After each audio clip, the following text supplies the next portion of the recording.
सूत्रों को याद करेंगे आज हम इस वीडियो में। क्षेत्रफल किसको कहते हैं? तो किसी भी बंद आकृति के अंतर्गत आने वाले संपूर्ण क्षेत्र को उस आकृति का क्षेत्रफल कहा जाता है।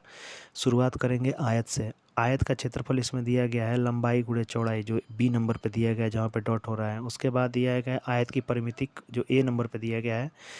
दो और कोष्टक में लंबाई और चौड़ाई होता है आयत की परिमिति, या फिर कहिए परिमाप कहिए। आयत का विकर्ण सबसे ज़्यादा सवाल दे देता है, क्योंकि विकर्ण बच्चे याद नहीं करते हैं।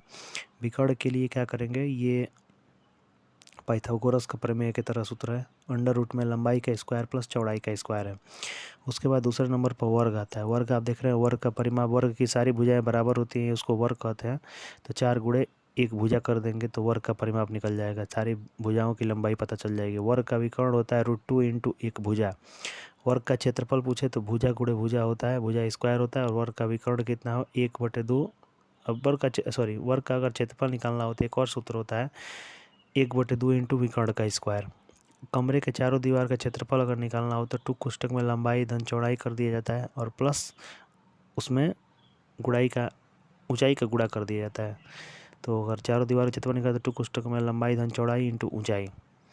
त्रिभुज का क्षेत्रफल निकालना रहता है तो कई सूत्र होते हैं। तो पहला सूत्र होता है, अगर निकालना हो तो 1/2 आधार गुणे ऊंचाई होता है।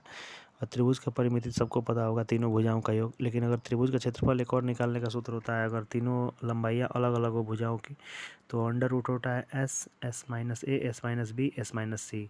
जहाँ पर ए बी सी तीनों भुजाओं की लंबाई होती है, तो यह पता करने के लिए तीनों भुजाई की लंबाई को 2 से भाग दे दिया जाता है जोड़कर।